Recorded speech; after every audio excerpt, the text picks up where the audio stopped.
Hi honeybees, welcome to Coffee Bee. बात करेंगे शोएब के दोनों ही व्लॉग के बारे में। कल से मैं थोड़ी डिस्टर्ब चल रही हूँ बिकॉज़ जो एयर इंडिया की फ़्लाइट क्रैश हुई अहमदाबाद में, जितने लोगों की मौत हुई और स्पेशली उसमें छोटे छोटे बच्चे थे। एक तो पूरा फैमिली था जिसमें हस्बैंड वाइफ, जो कि हस्बैंड लंदन में थे 5 साल से, और वाइफ जो है अपनी जॉब छोड़कर रिज़ाइन किया था उसने, और पूरी फैमिली वहाँ पे शिफ्ट हो रही थी लंदन में। पूरी ही फैमिली उसमें मारी गई। और भी 2-3 फैमिली है जिसमें 4-4 5-5 मेंबर थे, वो बेचारे उनकी जान चली गई। बाकी भी बहुत सारे लोग थे। एक ऑटो ड्राइवर की बेटी जो थी वो जा रही थी, उनकी मौत हो गई। तो उन सबकी आत्मा को शांति मिले और उनके परिवार वालों को सहन शक्ति मिले, बस ये सब सहने की। मतलब कितनी उम्मीद होती है जब कोई आता है विदेश से, तो उनके परिवार वाले वेट करते, जब जाते हैं तो वो दुख तो होता ही। अब ये दुख तो ज़िंदगी भर का हो। एक बात मैं आपसे शेयर करती हूँ, आप पहले ये देखिए, ये सेम फ्लाइट एयर इंडिया 171 से जो है मेरी बेस्ट फ्रेंड जाने वाली थी 25 जून को लंदन वापस, उसी फ्लाइट में मतलब, और जो दुर्घटना हुई है उसी में। मतलब ये फ़्लाइट का नाम देखकर, नंबर देखकर ही मुझे डर लग रहा है कि भाई थैंक गॉड वो जो है कुछ दिन पहले नहीं गए। और कुछ दिन पहले इसलिए नहीं गए क्योंकि उसकी मॉम की तबीयत बहुत ख़राब थी, वो एडमिट थे।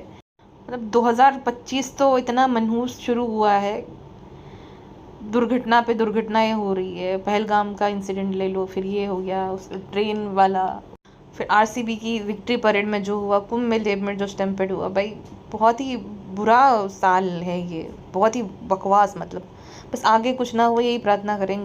बाकी आपका पूरा परिवार आपके साथ है, सुरक्षित है, आप हेल्दी लाइफ जी रहे हो।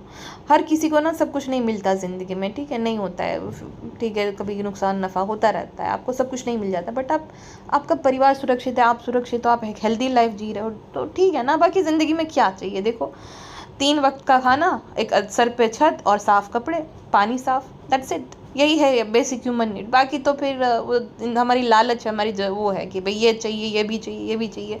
वो तो ज़िंदगी भर ख़त्म नहीं हुआ है, मोह माया है सारी। तो चाहिए उतना तो है ही ना। बस उसी चीज़ के लिए थैंक यू बोला करो भगवान को, अपने जो भी इसको भी मानते हो आप उसको, ठीक है। चलिए हम बात करते हैं शोएब और दीपिका के बारे में। तो दीपिका जो है 12 दिन तक एडमिट रही हॉस्पिटल में। एंड शोएब ने इस बार थैंकफुली सबको मना कर दिया था, मोदाहा मंडली नॉट अलाउड, क्योंकि उसे भी पता है कि मोदाहा के जो रेफ्यूजी है, सॉरी, वो नहाते नहीं है हफ्ते हफ्ते भर, तो इन्फेक्शन ही फैलाएंगे आकर, इसीलिए उनको साफ मना कर दिया था। लेकिन रेणु आंटी जो है वो जाती थी, क्योंकि रू बेबी को लेकर रेणु आंटी जाती थी, तो रेणु आंटी अलाउड थी, बाकी सब लोगों को नहीं अलाउड किया। और बहुत सही डिसीजन था उसका। जो सच में दिल से केयर करते हैं मैडम के लिए, उसी को उसने अलाउ किया, जो कि रेणु आंटी है और उनका खुद का बेटा है। एंड इस बार अपनी सास को क्रेडिट दे दिया जनाब ने। चलो बहुत अच्छी बात करी कि मम्मी, धर्म दादा, निक्कू, ये सब जो है रूहान को संभालते, रिहान भी। मैं ये कहूँगी कि दीपिका से जितना उसकी मॉम प्यार करती है, अनकंडीशनल जो प्यार होता है ना, सेम वो धर्म दादा ही करते हैं। और गलत वे में मत लेना कि ये वो ऐसा, वो शुरू मत कर देना दीपिका, नहीं ऐसा नहीं। देखो बहुत बार क्या होता है ना कि कुछ रिश्ते जो कि आप मतलब बनाते हो वो बहुत लॉयल होते, तो उनका वैसा रिश्ता है। धर्म दादा एक बहुत लॉयल एम्प्लॉय है, उनकी फैमिली है, उनका परिवार है, लेकिन वो मैडम के लिए हमेशा खड़े रहते हैं, हमेशा मौजूद रहते हैं।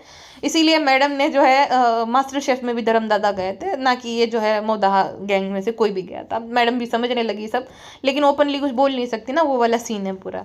खैर, तो धर्म दादा तो भाई जैसे रेणु आंटी वैसी धर्म दादा है। पिछले 13-14 साल से तो मैडम के साथ है, ज़्यादा ही, मतलब 2025 शुरू हो गए तो 15 साल हो गए, तब से मैडम के साथ है।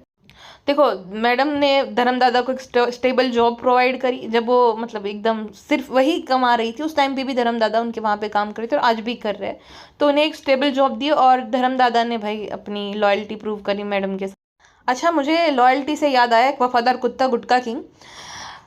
रिहान बीमार था, रिहान को एडमिट किया गया था हॉस्पिटल में, शोएब वहाँ पे अवेलेबल नहीं था।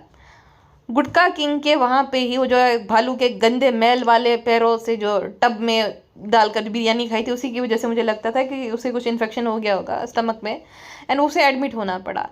बेटी खाला अकेली रात भर थी वहाँ पे। शोएब के दोस्त जो है अकरम और अंकित थे, लेकिन गुटका किंग मजाल है गया। गुटका किंग जो है रिहान की बहन से अपने बेटे की बेबी सिटिंग या रात रात भर सेवा करवाता है, लेकिन गुटका किंग वहाँ पे नहीं गया। और घर पे क्या ही काम है गुटका किंग का, वो है ना दासिया सब कुछ, वो क्या ही करता होगा, मतलब पैड्स बदलने, सॉरी क्या डाइपर पैड्स तो नहीं, तो डायपर तो वो चेंज करता नहीं, वो तो दासियाँ कर ही देती होंगी। फ्रेंड्सू, कॉपी ने गलती से एक सही बात बोल दी थी। आपको तो पता है हम कितने आलसी हैं, और थार के चक्कर में गुटकू। चलो फ्रेंड्सू, छोड़ो ये सारी बातें। लेकिन फ्रेंड्सू, गुटकू इसलिए नहीं गए बिकॉज हमारे भाभी बॉय को अपने अब्बू जान के अलावा अच्छा नहीं लगता है, प्यारू नहीं लगता। तो अब फिर पेटी खाला ने नहीं मना किया, तो इस वजह से गुटकू नहीं गए। हमारे गुटकू की कोई गलती नहीं है, उन्होंने तुम्हारा रिचार्ज भी किया था फ्रेंड्सू, आपको तो पता ही है। प्राण, मुझे रेहान ने भी बोला था, मना किया था कि सनी भाई आप सालू अपी के साथ रहो, एक मर्द का होना जरूरी है। हालांकि हम मर्द वाली तो हमें कोई बात नहीं है, बट फिर भी तो घर पे रहना पड़ता है, संभालना पड़ता है। आप समझते हो, मुझे रेस्टोरेंट संभालना, सब कुछ संभालना, मेरे मम्मी पापा आए थे तो मुझे सब करना पड़ता है। अच्छा, गुटका किंग को थोड़ी देर के लिए भाड़ में जाने देते हैं।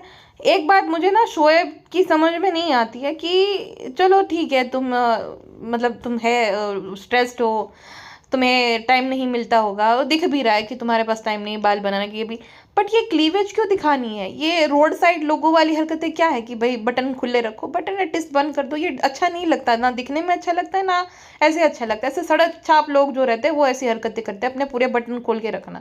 और ना ही उसमें कुछ मतलब क्लीवेज में ऐसा है कि भाई क्या ही है उसमें, क्या देख लेंगे और उससे क्या होता है, मुझे ये समझ नहीं आता। मतलब आप दिखाना क्या चाह रहे हो लोगों को, क्या दिखाना है? दिखाना नहीं चाहिए, गंदा लगता है, अच्छा तो कुछ लग नहीं रहा है आपकी क्लीवेज देखने में। ये बटन खुले, ये सब अच्छा थोड़ी लगता है देखने में, डिसेंट तो बिल्कुल नहीं लगता। आप जैसे कहते हो ना थोड़ी सी डिसेंसी मेंटेन करनी चाहिए, तो आप डिसेंसी मेंटेन करिए जनाब, बटन बंद कर दीजिए। चलो एक बात इनकी ना शोएब दीपिका की मुझे अच्छी लगती है कि वो हमेशा मतलब चाहे रूहान के टाइम पे हो डॉक्टर को धन्यवाद करना, तो हमेशा वो करते हैं डॉक्टर्स को कि भाई जिनकी वजह से आज वो ठीक हो गई है। रूहान के टाइम पे भी वो प्री मैच्योर बेबी था, तो सबको वो नाम ले लेकर, नाम मेंशन कर करके उनको थैंक यू कहते कि। और इस टाइम तो उन्होंने ऑडियंस को भी धन्यवाद किया कि जितनी भी प्रेयर्स की लोगों ने, जिन्होंने, किसी ने पूजा रखवाई, किसी ने नमाज पढ़ी, किसी ने क्या करा, तो सबको ही उन्होंने थैंक यू बोला, जो कि भालू आपी और गुटका किंग नहीं करते कभी भी। खाली दुआ करने के लिए, फ्रेंड्स हमें दुआ में याद रखना। पहले 2 लोगों के लिए दुआ करनी थी, नल्ले बेरोजगार गुटका किंग के और भालू के लिए, अब तीसरा आ गया है बेबी गुटकू, उसके लिए भी दुआ करो। हमारी ज़िंदगी में यही काम है, 24 घंटे उठो बैठो, भालू अभी खुश रहे, उनका बेटा खुश रहे, और गुटका किंग नल्ला बेरोजगार खुश रहे, यही करते रहो। लेकिन कभी किसी और के लिए नहीं करेगी भालू अभी प्रेयर, और ना ही उसके अंदर वो थैंकफुलनेस है। हमेशा डिस्क्रिबिंग, ये नहीं वो नहीं वो, उसी में अपनी ज़िंदगी निकालती है। और हमेशा रोना, हाँ ज़िंदगी में उतार चढ़ाव तो आते ही रहते, तेरी ज़िंदगी में क्या उतार चढ़ाव है बहन। हाँ, लेकिन जनाब एक चीज़ हमेशा करते हैं, वो है अपने परिवारजनों के कारनामों को कवर अप करना। सबको थैंक यू बोल दिया कि अम्मी जो है बच्चे को संभालती है, अम्मी बाहर लेकर जाती है, फैमिली बहुत ज़्यादा सपोर्टिव टाइप है। कितनी ज़्यादा सपोर्टिंग है आपकी फैमिली हम सबको ही पता है जनाब, ये कवर अप मत करो। अब हो गया बहुत, तुम लोगों ने कर दिया। अब तुम भी जो है डोरमेट पना छोड़ दो अपना, जो तुम्हारे अंदर है वो। फैमिली तुम्हारी जो जितना था उनको मिलना था सब मिल गया, उनके घर है, सब कुछ हो गया है। अब भालू अपी अगर वहीं पे रह रहे तो भालू अपी को भी संभालने दो ना, तुम दोनों ने तो अच्छा खासा संभाल लिया, अब जिम्मेदारी भालू अपी पे डालो।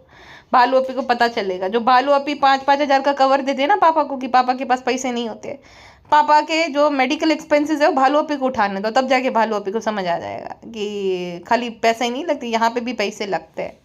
तो जो सेल्फिश भालू के ऊपर डालो, इतना साल तक बहुत संभाल लिया, और वही अपनी ज़िंदगी इंजॉय करो, अपने बच्चे, अपनी बीवी, और काम करो, कनेक्शन बनाओ टीवी इंडस्ट्री में, जो भी तुम लोगों का भाई है इंडस्ट्री वालों के साथ, तुमने जो अपने आप को एक क्या कहते हैं आइसोलेट करके रखा है, थोड़ा बबल से बाहर निकलो भाई, थोड़ा बनाओ कनेक्शन वनेक्शन, घूमो फिरो। क्या ही है ये सब चिकन मटन हर दूसरे दिन। अब जब ठीक हो जाएगी, मुझे तो यही डर लगता है वापस से वो तेलम तेल वाला अम्मी के हाथ का अचारी मटन, अचारी चिकन, ये सब वापस से शुरू हो। आई होप कि इस इंसिडेंट के बाद दीपिका को कुछ लेसन मिला होगा कि भाई बस अब हो गया, बहुत कर लिया, अब जो है ये सब बंद कर दे, हेल्दी खाना खाए, वेज खाना ज़्यादातर खाए, और अगर नॉन वेज भी प्रिफर कर रही है तो इतना फ्लेवर के लिए जो भर भर के तेल डालती, इतना भर भर के मसाले डालती, वो सब खाना पीना बंद कर दे, ज़्यादा से ज़्यादा मतलब हेल्दी डाइट, एक्सरसाइज करे, थोड़ा बाहर घूमे, सनलाइट ले, तो सही रहेगा भाई उसके लिए। बहुत हो गया, बहुत तुम अच्छी बहू बन गई, अब तुम खुद के लिए थोड़ा जियो।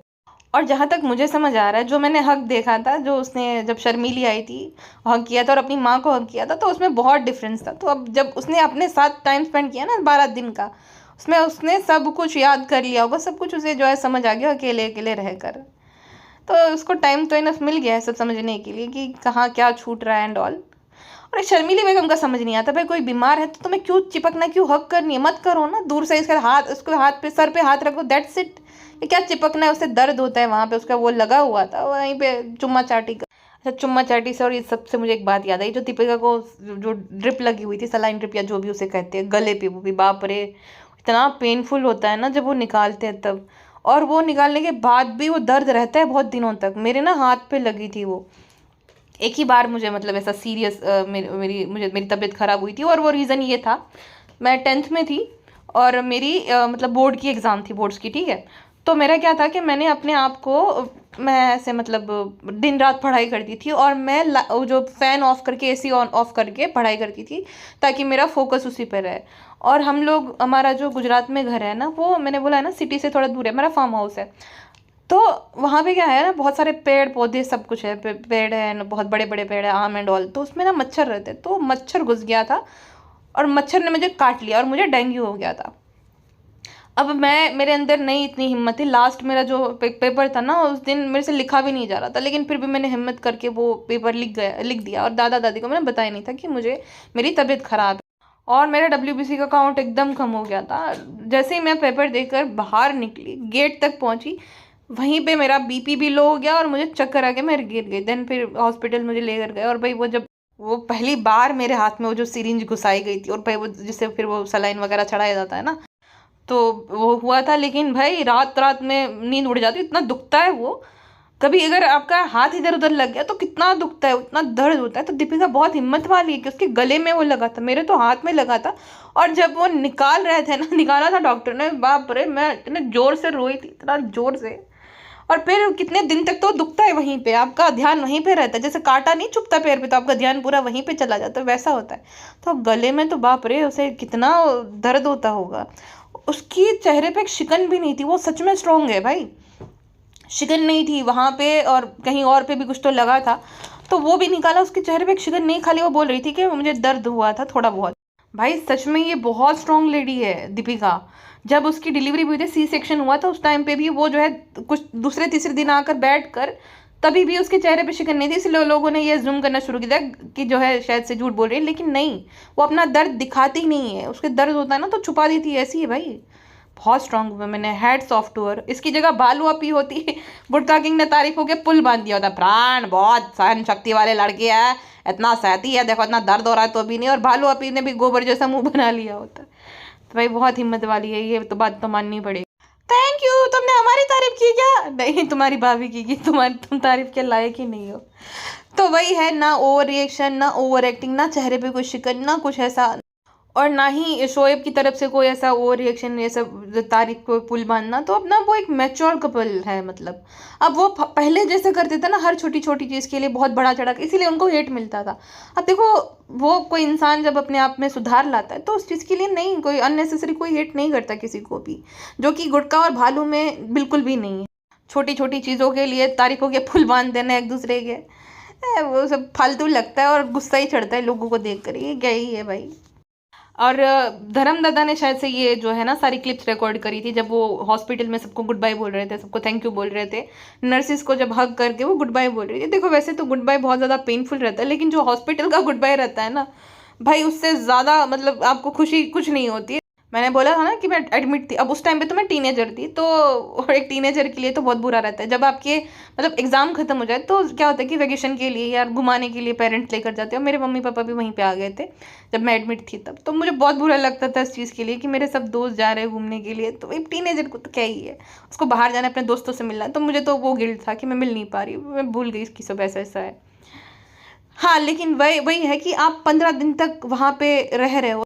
अब ये चीज़ आपने कोविड के टाइम पे नोटिस करी होगी, फील की होगी कि हम घर पे ही रह रहे हैं, हम कहीं बाहर नहीं जा रहे, हम दुनिया से सारा कोई बाहर ही नहीं जा रहा।